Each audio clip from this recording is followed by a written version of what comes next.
ओम शांति। 12/1/24। पहले पहले बाप बच्चों को समझाते हैं, हे बच्चे, बुद्धि में सदा यह याद रखो कि शिव बाबा हमारा सुप्रीम बाप भी है, सुप्रीम शिक्षक भी है, सुप्रीम सतगुरु भी है। यह पहले पहले बुद्धि में जरूर आना चाहिए। क्यों? क्या आना चाहिए पहले पहले बुद्धि में? सुप्रीम बाप भी है, फिर सुप्रीम टीचर पे अटक गए, सतगुरु भी है। पहले पहले इसमें क्या पहले पहले क्यों? बाद में आ जाए तो कहाँ तक पहुंचे? पहले पहले बाप, फिर टीचर, और लास्ट में कौन? सुप्रीम। हाँ, सुप्रीम कौन है? शिव बाबा। शिव बाबा बाप भी बनता है, को सुंदर पालना देता है। टीचर भी बनता है, बहुत अच्छे, तुमको हर बात समझा दी जाती है, फिर डंडा उठाता है। सबसे लास्ट में कौन सा पार्ट है? सतगुरु, मना ले ही चलना है, ये लास्ट पार्ट है। कैसे भी करके छोड़ना नहीं है, तुम भगवान के जो बन गए। तो पहले पहले बुद्धि में जरूर आना चाहिए। हर एक अपने को जान सकते हैं कि हमारी बुद्धि में आया व नहीं। हर एक अपने को आया व नहीं। अगर आया तो बहुत अच्छी, और नहीं आया तो क्या, कौन सी बहुत बड़ी मुसीबत हो जाएगी। आया तो बहुत भाग्यशाली, नहीं आया तो कौन सी बहुत बड़ी मुसीबत हो गई, बोलो। हाँ, अगर पहले पहले ये बुद्धि में नहीं बैठा तो निश्चित रूप से जो पुरुषार्थ होना चाहिए अपने प्रति कंप्लेंट करते करते ही मालूम नहीं पड़ा कहाँ से कहाँ आ गए। अपने प्रति शिकायत ही बनी रही। अगर बुद्धि में याद आता है तो आस्तिक हैं, नहीं तो नास्तिक हैं। पढ़ाई तो पढ़ रहे हैं। बाबा जा अगर आ रहा है बुद्धि में तो तुम्हारे रोंगटे खड़े होते हैं, तो क्या हो तुम? आस्तिक। नहीं तो बाबा की नजर में तुम क्या हो? नास्तिक हो। स्टूडेंट की बुद्धि में फट से आना चाहिए कि टीचर आया है। घर में रहते हैं वह भूल जाता है। उस रुहाव से बहुत कोई मुश्किल समझते हैं कि हमारा सुप्रीम बाबा आया हुआ है। घर गृहस्थ में रहते हैं तो फिर भूल भी जाता है, लेकिन ऐसे रुहाव में सब नहीं रहते। वह टीचर भी है और वापिस ले जाने वाला सतगुरु भी है। अब रुके रहना है या वापिस जाना है? रुके रहना है। बैकुंठ जाएंगे, परम धाम नहीं जाएंगे। परम धाम जाएंगे, बैकुंठ जाए। क्या अंतर है बैकुंठ और परम धाम में? हाँ जी। और परम धाम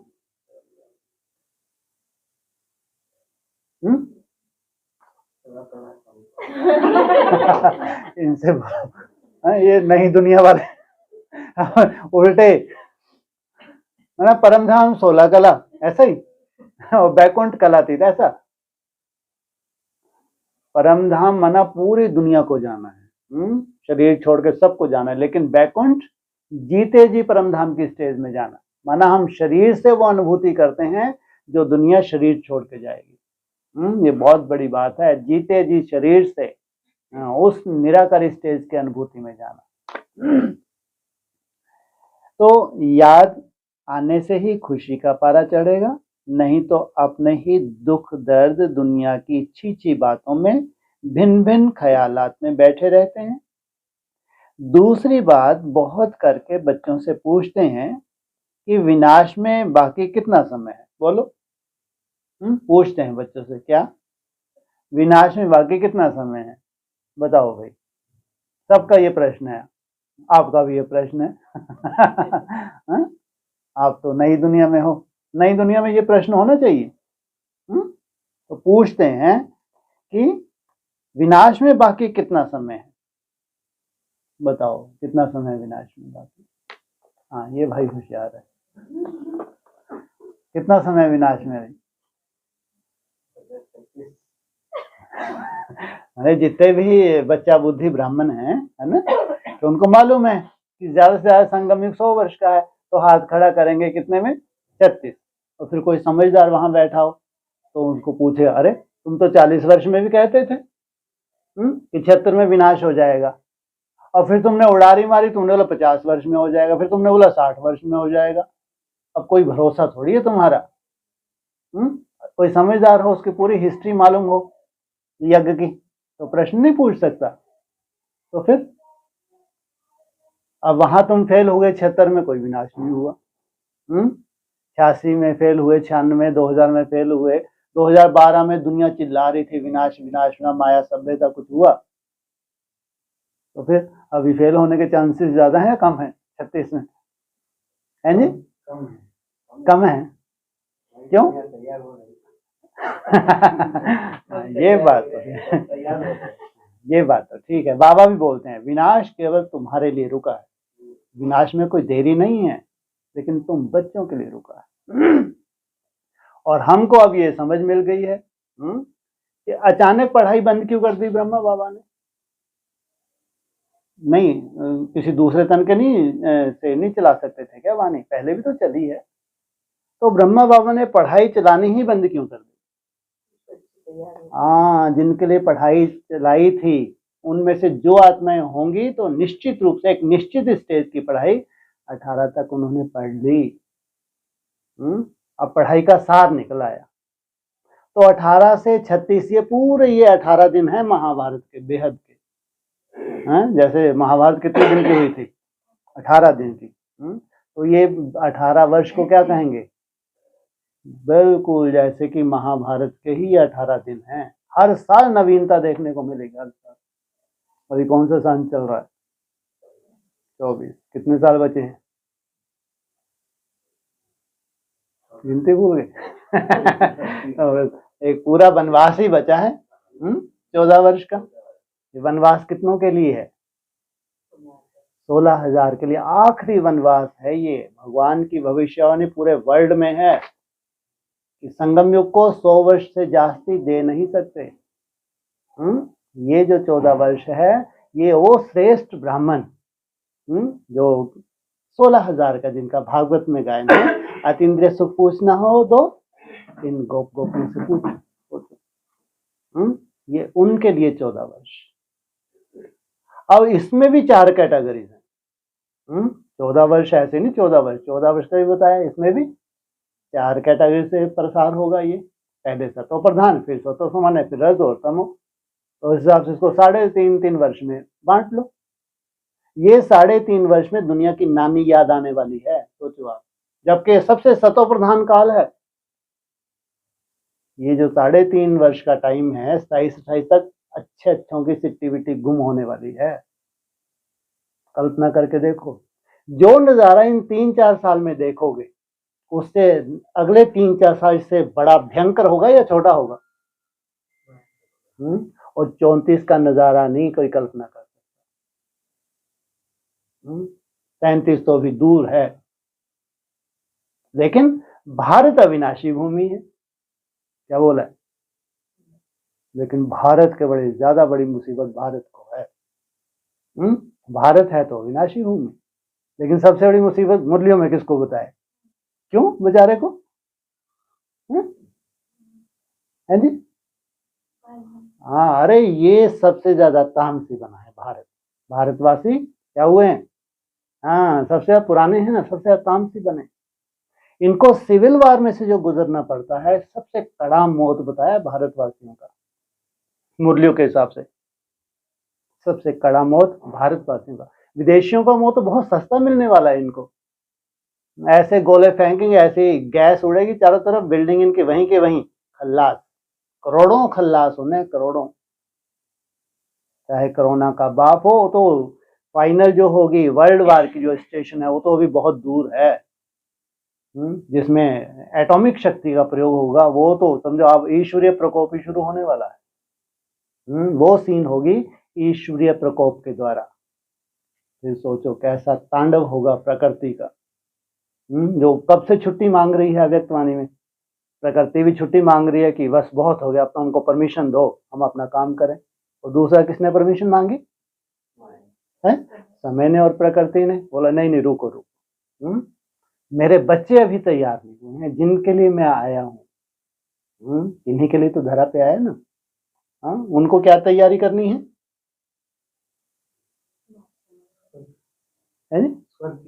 स्वर्ग की तैयारी करनी है। क्या तैयारी करनी है? निस्संग, माफ करो हैं? अरे कुछ ऐसा बोलो जो थोड़ा सा ठीक भी लगे हैं?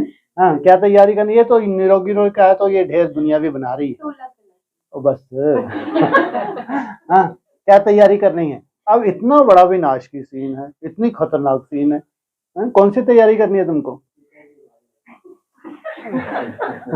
तो मर ही गया, तैयार हो जाए उसकी तैयारी, पहले अपन तो तैयार हो जाओ। हाँ बताओ जल्दी, कुछ ऐसा बोलो जो सबके ऊपर लागू हो, है ना, एक दूसरे के चेहरे भी देख सके, सब स्वीकारेंगे हाँ हाँ ये बहुत मुश्किल है। 8 घंटे ही तुम लोग मेहनत कर रहे हो सबके सब, ये कोई मुश्किल नहीं है, संस्कार भी मिल ही जाएंगे आज नहीं तो कल। आप बता दो प्रश्न ही हम भी करें, उत्तर भी हम ही दे। कुछ है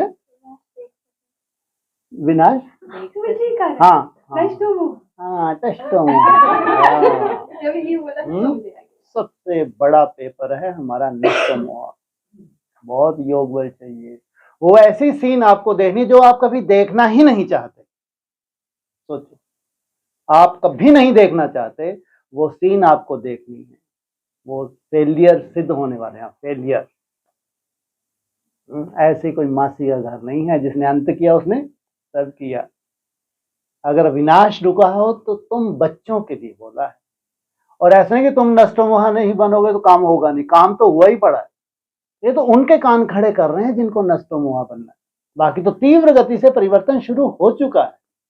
24 है, 24, 1 तारीख गुजर चुकी है।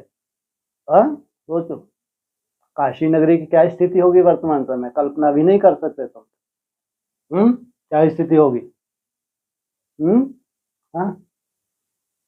तुम तो सालों बाद प्रैक्टिकल में लाते हो। क्या वर्तमान कैसा होगा? स्थूल में कैसा होगा बता दो, स्थूल में लो।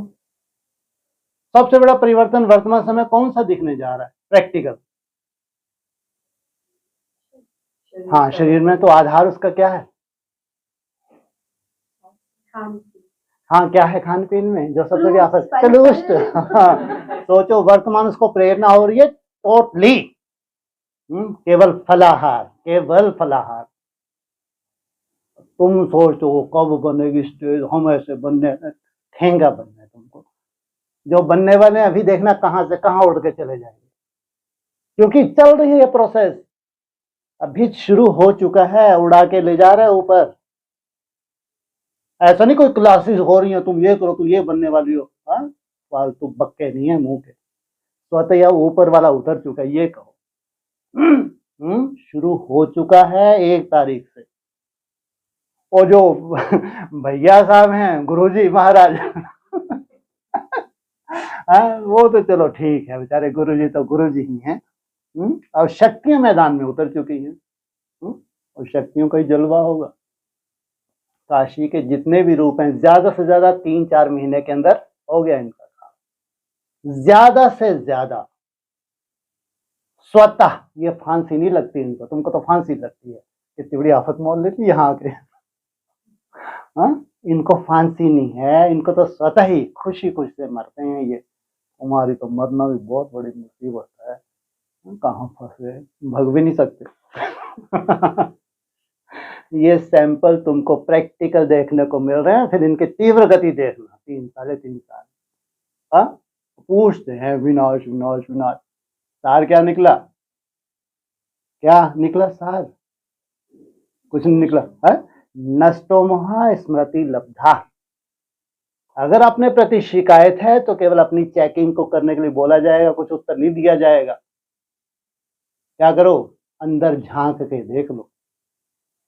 अगर स्मृति स्वरूप में कमी है तो अंदर तक झांक के देख लो, बस यही पढ़ाई बची। तो पूछते हैं विनाश, तो क्या बताएंगे? उनको कोई समझ में थोड़ी आएगा कि 76 में हो जाएगा। अरे 76 में हो जाए, पहले हुआ क्या? लेकिन अभी मुख्य आधार क्या है? तुम्हारी कर्मातीत अवस्था और विनाश का बहुत गहरा संबंध है। और ऊपर वाले को इनको क्या करना है? कहाँ ले जाना है? हर ऊपर उठा दे।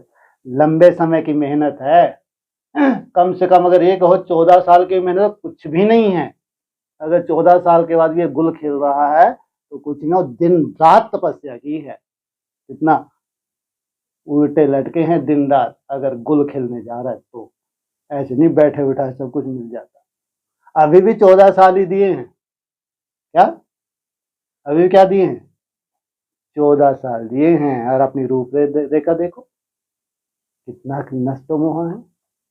या 3 साढ़े 3 साल के बाद नष्टोमोह बनेंगे, या 7 साल के बाद नष्टोमोह बनेंगे, या जब 1080 दिन हो जाएंगे, अब तो भैया तुम्हारी टांग पकड़ी और हाँ वो टाइम होगा। तो इसलिए ये एक एक दिन कितना वैल्यूबल है।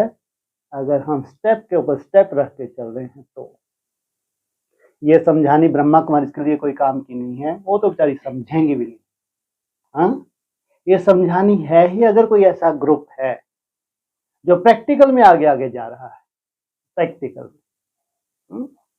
वो ग्रुप की अगर ये परिभाषा है, उस ग्रुप को अगर ऐसी कुछ स्टेजेस मिलने जा रही हैं, और प्रैक्टिकल, अंदर की बात नहीं है अंदर से मैं बहुत पावरफुल हूँ, अंदर से बहुत बड़ा योगी, वैसे मुंह के बक्के लगाने को भी उल्टा लटका देगा, खुद ही बोलेगा भूत आके सर में, नहीं नहीं भैया अपना तो योग लगता ही नहीं, लगता ही नहीं। अरे कुछ नहीं, दूध का दूध क्या होगा?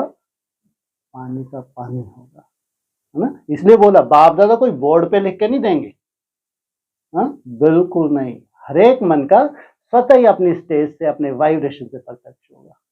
इसे कहा अभी ये प्रैक्टिकल रूपरेखा बनने जा रही है। तो विनाश दुनिया को समझाने की बात नहीं है कि विनाश हो रहा है, विनाश सुधरो, अरे वो नहीं सुधरेंगे, उनके सुधरने के लिए है ही नहीं, उनका तो वैसे ही कल्याण हो जाना है। कहाँ चले जाना है उनको? मुक्ति में चले जाना, हो गया इनका तो काम बेचारों का। ब्रह्मा को ढिंडोरा पीटते पीटते 86 साल हो गए, उनको जाना है मुक्ति में, इसलिए उनको नहीं भगवान समझाने आया।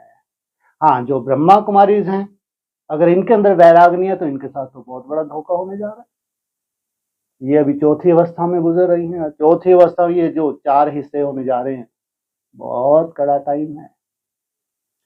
इसलिए विनाश की जो सीन है, ऐसा नहीं कि कोई योगियों को कोई भय होता है, हमको कोई भय होना चाहिए, नहीं तो तुम योगी हो ही नहीं। लेकिन इसलिए कि हमको भगवान से जो मिलन मनाना है, जो एक अनुभूति करनी है, कहते हैं ज्योति ज्योत समाना, बाप समान बनना, सबसे वो वैल्यूबल है। वो तभी हो सकता है जब तुम नष्टोमोह बनो।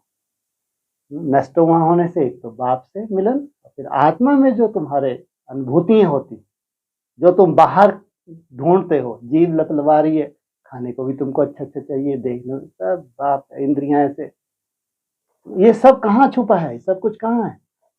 सब कुछ आत्मा है, तुमको यही समझ नहीं आ पा रही। तो फिर कल्पना करो, बहुत बड़ा पार्ट हो जाना। जो आत्मा में है ही तो तुमको बाहर वो लेना पड़ रहा है, तो फिर तुम कैसे कल्पना कर सकते हो? हमारा बहुत सुंदर पार्ट हो सकता है वो ना, ज्ञान। ज्ञान माना समझ, व्यक्ति को ये समझ आ जाए जो रस हम बाहर ढूंढ रहे हैं वो आत्मा में है ही भाई। आत्मा शांति का सागर, भगवान है तो आत्मा भी है, स्वरूप तो है ना, सुख स्वरूप है, आनंद स्वरूप है, प्रेम स्वरूप है। और हमको ये चीजें आज भी बाहर से चाहिए, फिर तुम कल्पना करो कि हम तो बहुत वंडरफुल है, भगवान के बहुत करीब है, ऐसा नहीं हो सकता। इसलिए समझ अच्छे से मिल रही है, और उसी स्टेज में हमको अगर जाना है, आज नहीं तो कल तुमको छोड़ना तो पड़ेगा। वो छोड़ना कोई काम का ही नहीं छोड़ना होगा जिसमें तुम्हारा पद भी कोई नहीं निकला और समय ने छुड़ाया। समय ने अगर करवाया तो तुम्हारा कोई बहुत बड़ा पद नहीं होगा। समय के अनुसार तो सबको ही करना है, सब ब्राह्मणों को करना है, आगे या पीछे।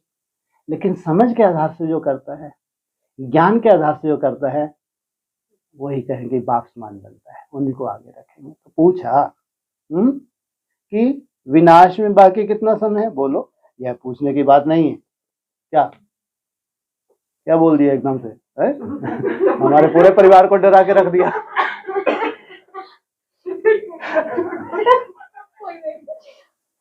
इसलिए खड़ा रहना है ना। अब ज्यादा ही खड़ा हो गया है ना। कोई बात नहीं, चलेगा, है ना। तो पूछा, बोलो, यह पूछने की बात नहीं है भाई, तुम तो बैठो जहां हो, ठीक है। ये हमारे काम की बात है, इसलिए हम डिस्कस कर रहे हैं, है ना। ये दुनिया के लिए थोड़ी है, ये विषय किन के लिए? ये हम बच्चों के लिए है। पहले तो यह हमको किसने समझाया है उसको तो जानो। हमारी बुद्धि में भी ये कैसे बैठा है भैया, तुमको कैसे बता दे विनाश? पहले तुम किसको जानो? हमारे बाप को जानो जिसने हमारी बुद्धि में ये चीजें बिठाई हैं। पहले बाप का परिचय दो। आदत पड़ी हुई होगी तो समझाएंगे, नहीं तो भूल जाएंगे। बाप कितना कहते हैं, अपने को आत्मा समझो, दूसरे को आत्मा की दृष्टि से देखो, परंतु वह दृष्टि नहीं ठहरती। रुपए से एक आना भी मुश्किल है। क्या? कहाँ 16 आना, वो कहाँ एक आना भी मुश्किल है। तुम भ्रुकुटी में देखो एक दो को आत्मा, जैसे बुद्धि में ठहरता ही नहीं है। यह कोई बाप श्राप नहीं देते हैं, यह तो बाप समझाते हैं कि ज्ञान बहुत ऊंचा है, राजाई स्थापन होती है, रंक से लेकर राव बनते हैं। ऊंचे से ऊंचे महाराजा भी हैं, तो फिर रंक भी है यहाँ पढ़ाई में। राव बहुत थोड़े होते हैं, बाकी रंक नंबरवार होते हैं। लास्ट नंबर वाले की बुद्धि में कभी कोई बात बैठ ना सके, तुम कितना भी पढ़ाओ, है ही वो लास्ट में, तो उसकी बुद्धि में ये सब बातें बैठेंगी नहीं। तो पहले जब किसको भी समझाते हो तो शिव बाबा का ही 32 गुणों वाला चित्र बनाया है, उस पर समझाना चाहिए। उसमें भी लिखा हुआ है supreme father, supreme teacher, supreme सदगुरु। क्या? किसमें? जो 32 गुणों वाला चित्र है उसके ऊपर भी लिखा हुआ है। क्या मतलब हुआ? ये जो गुण हैं, जो सब कुछ बताए हैं, ये प्रैक्टिकल में होते हैं या बिंदी के होते हैं? प्रैक्टिकल में हैं। चाहे बाप का रूप हो, चाहे टीचर का, चाहे सतगुरु का। अगर ये 32 गुणों वाला कैलेंडर प्रैक्टिकल नहीं है तो बाप, टीचर, सतगुरु हो ही नहीं सकता। पहले जब यह निश्चय होगा कि समझाने वाला सुप्रीम फादर है तो फिर संशय नहीं लाएंगे। बाप बिगर यह स्थापना कोई कर ना सके। तुम जब समझाते हो यह स्थापना हो रही है तो उन्हीं की बुद्धि में यह जरूर आना चाहिए कि इन्हों को समझाने वाला कोई है। कोई मनुष्य मात्र तो ऐसे कह ना सके कि यह राज्य स्थापन हो रहा है। तो पहले पहले बाप का निश्चय पक्का कराना है। हमको परमात्मा बाप पढ़ाते हैं, यह कोई मनुष्य मत नहीं है, यह ईश्वरीय मत है। नई दुनिया तो जरूर बाप द्वारा ही स्थापन होगी। पुरानी दुनिया का विनाश यह भी बाप का ही काम है। अरे बाप को काम कौन सा शोभा देता है? स्थापना का। लेकिन विनाश का काम भी किसका है? कोई शोभा देता है? क्या बाप को स्थापना करानी चाहिए, विनाश भी कराना चाहिए? स्थापना कोई शोभा देता है? क्यों करवाते हैं?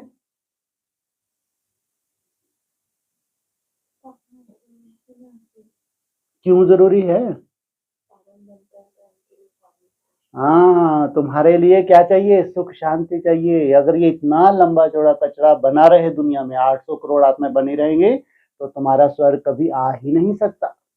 और ये भी कोई बेचारे सुखी थोड़ी हैं, आगे चल के इतना भंडार दुखों का है। ये नहीं, चाहे कितना भी धन दौलत हो, सुख किसी के पास नहीं हो सकता। समझ नहीं आता। तो भगवान इनको कहाँ भेज देता है? मुक्ति में।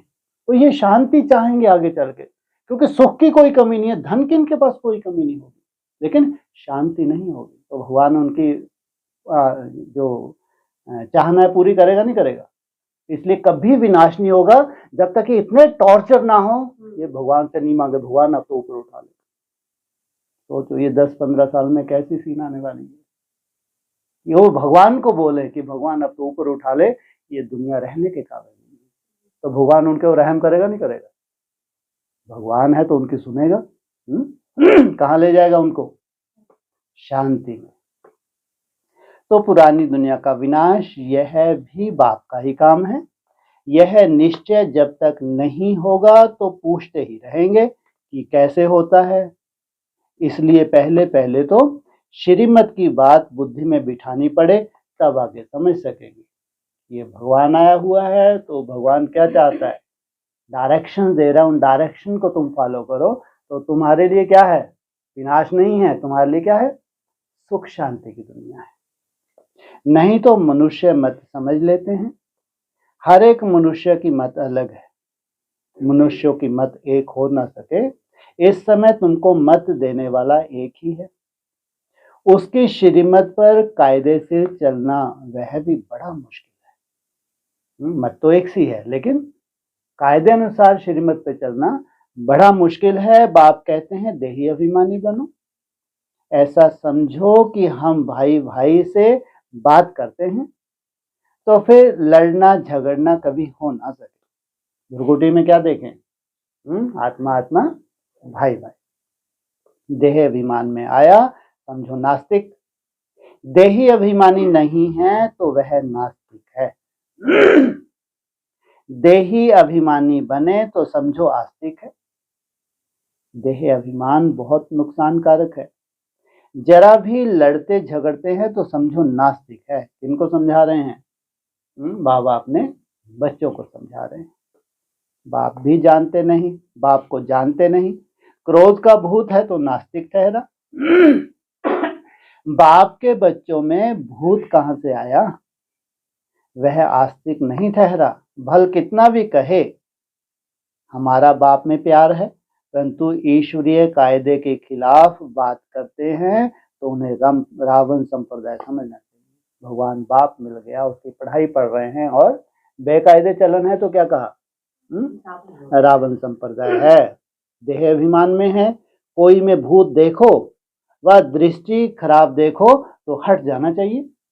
किसी में देखा क्रोध का भूत है या किसकी दृष्टिवृत्ति देखो तो क्या करो, वहां से दूर हो जाओ। भूत के आगे खड़ा रहने से भूत की प्रवेशता हो जाएगी, उसमें भी भूत, फिर तुम्हारे भी भूत आ जाएगा। वो एक बोल रहे तुमने 4 सुनाओगे। भूत को भूत ने आह्वान कर लिया। भूत भूत से लड़ पड़ते हैं। भूत आए तो पूरा नास्तिक है।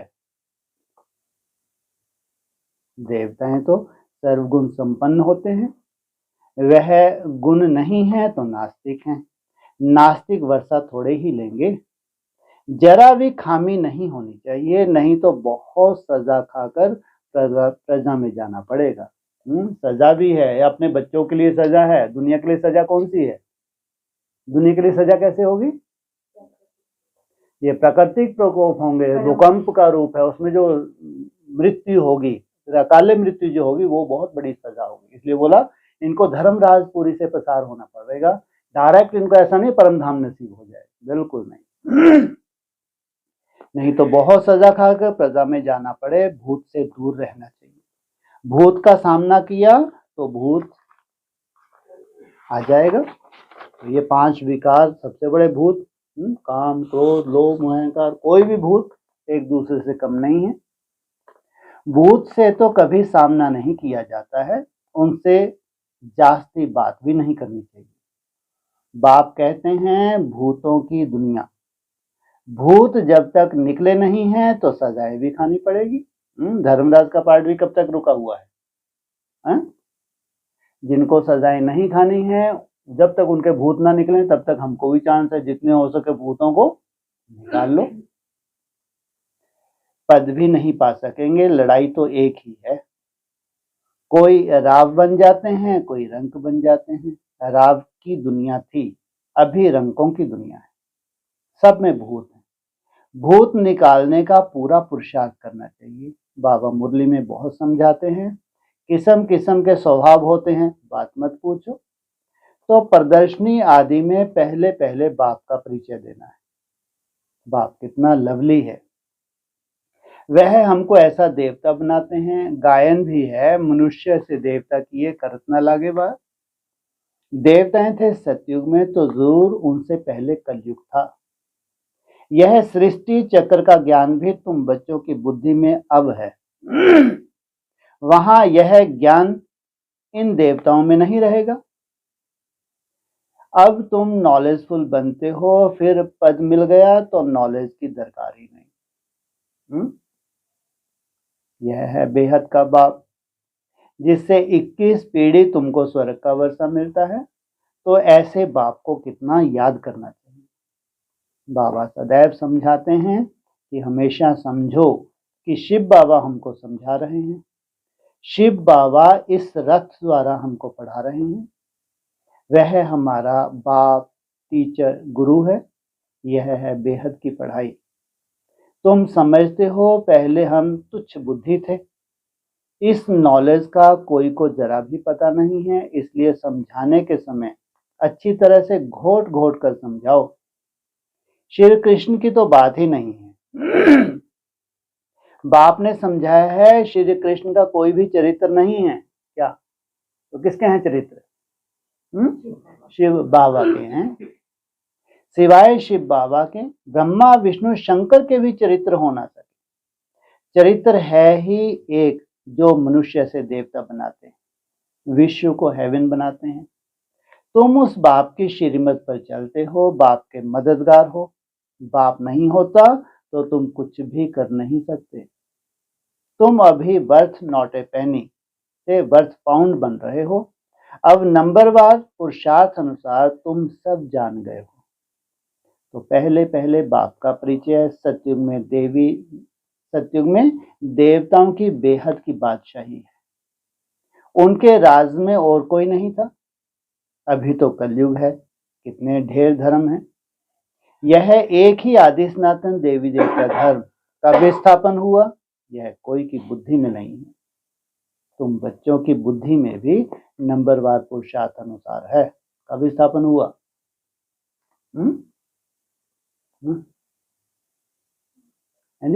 संगम युग पे कब?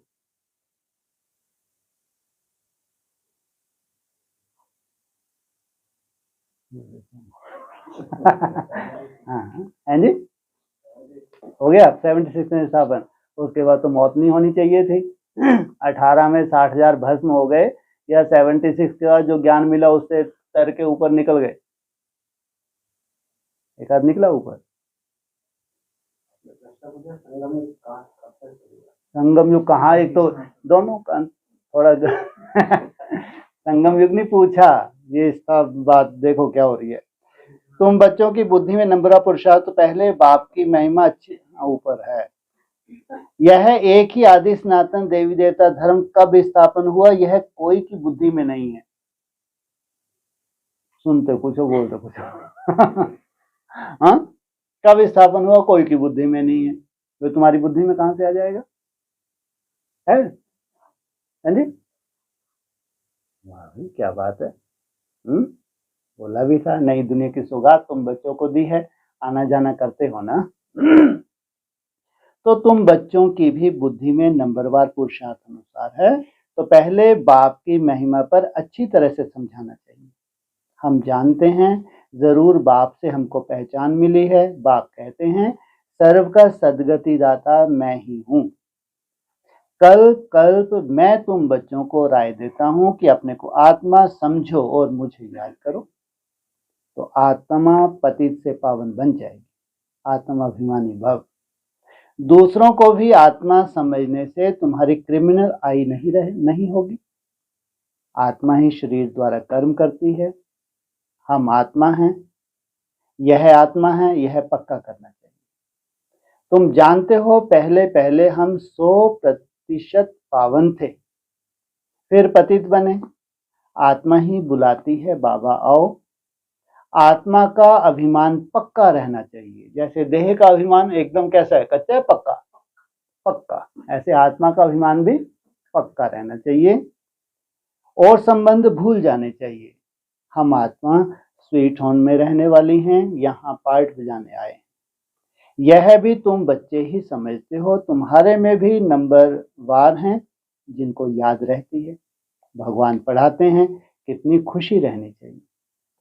भगवान हमारा बाप भी है, टीचर भी है, सतगुरु भी है।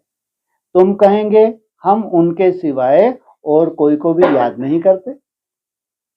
बाप कहते हैं देह सहित देह के सभी संबंध तोड़ मामेकम याद करो। तुम सब ब्रदर्स हो। कोई मानते हैं, कोई नहीं मानते हैं, तो समझो नास्तिक हैं। कहाँ है ये नास्तिक और आस्तिक? ब्राह्मणों की दुनिया में। हम शिव बाबा के बच्चे हैं तो पावन होने चाहिए। बाप को बुलाते ही हैं, बाबा आकर हमको पावन विश्व का मालिक बनाओ। सतयुग में तो पावन होने की बात ही नहीं। कितनी बड़ी बात है। सतयुग में तो पावन होने की कहाँ है वो बात, संगम की बात है। पहले तो यह समझो कि यह शिव बाबा है, इनसे नई दुनिया स्थापना होती है। अगर पूछें कि विनाश कब होगा तो बोलो पहले अल्फ को समझो। क्या करो पहले? ये कौन पूछते हैं विनाश कब होगा? हाँ? कौन पूछेंगे विनाश कब होगा? कौन, कहाँ है? जी, इसको पता नहीं हो। हाँ, तो कहाँ है ये सब? ब्राह्मणों की दुनिया में ही है। ये अज्ञानियों की तो बात ही नहीं करते बाबा कभी। अभी तो ब्राह्मणों की दुनिया में अज्ञानता आ चुकी है। अब कभी उनसे बहस करो, आपसे ही पूछेंगे अच्छा हम बहुत कुछ सुना है, हमने बहुत कब से देख रहे हैं, हम तो बूढ़े हो गए 76, ये उनकी भाषा है, ब्राह्मणों की दुनिया की नहीं है।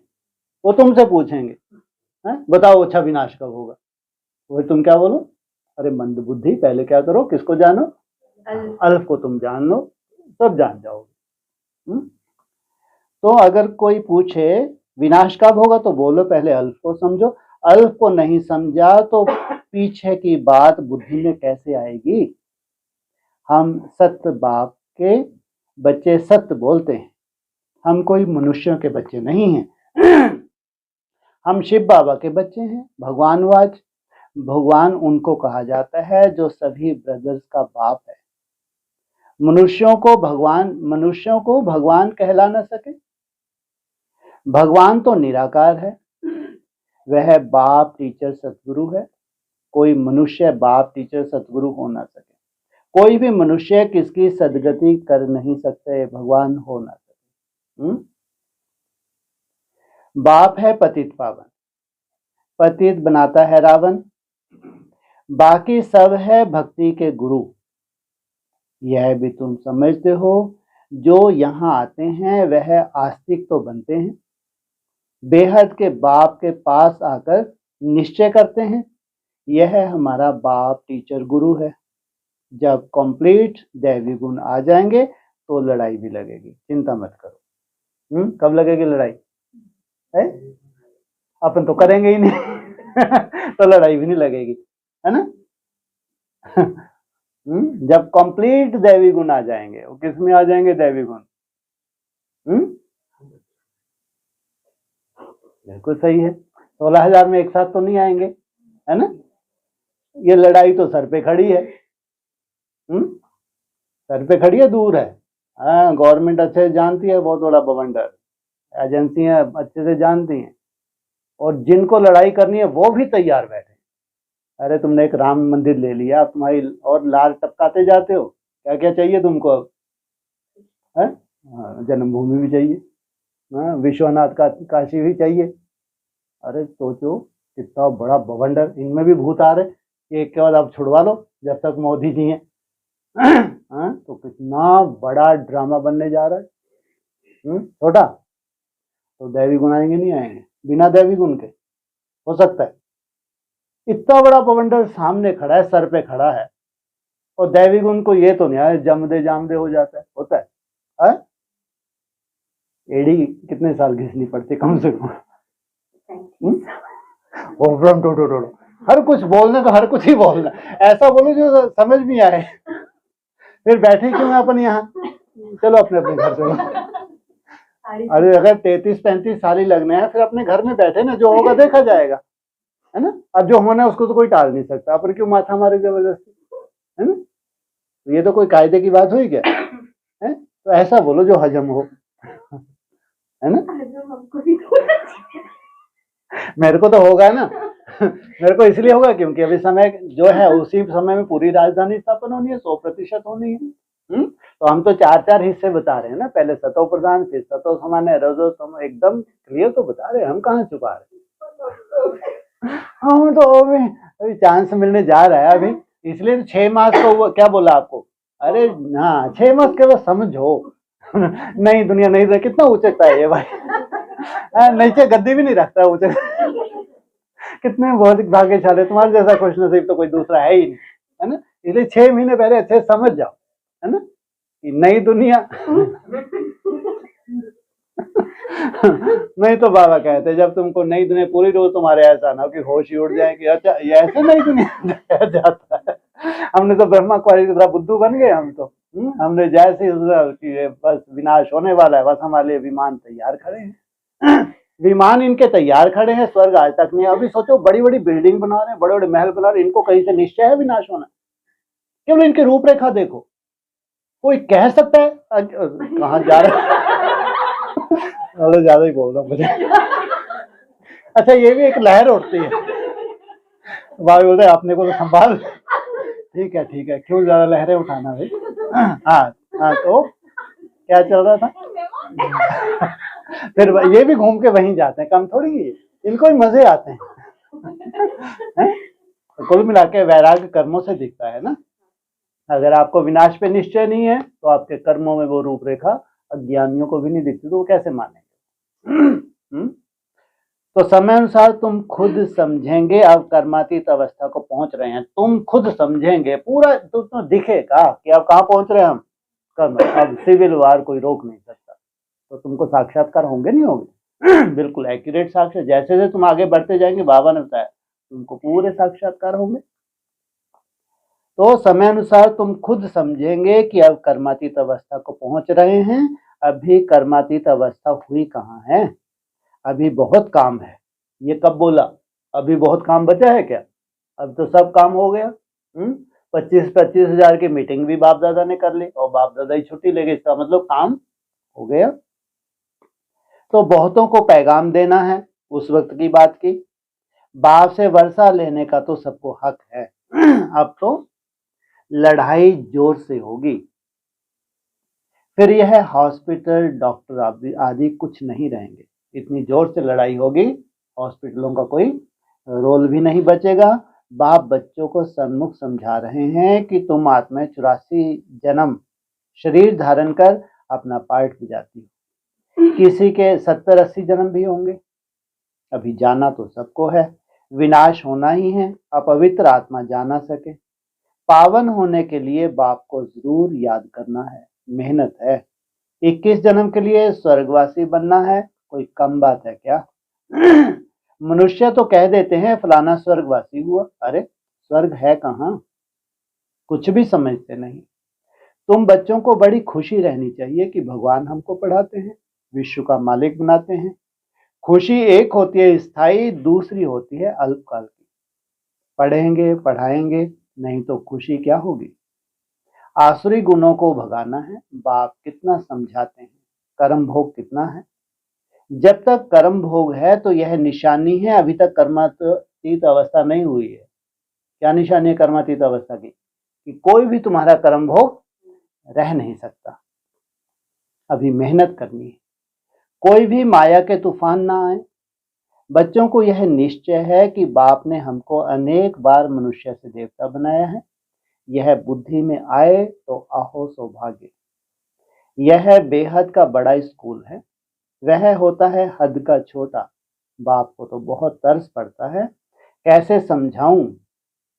कोई से तो अब तक भी भूत निकलते नहीं, दिल पर चढ़ने बदले गिर पड़ते हैं। कई बच्चियां तो तैयार हो रही हैं अनेकों का कल्याण करने के लिए।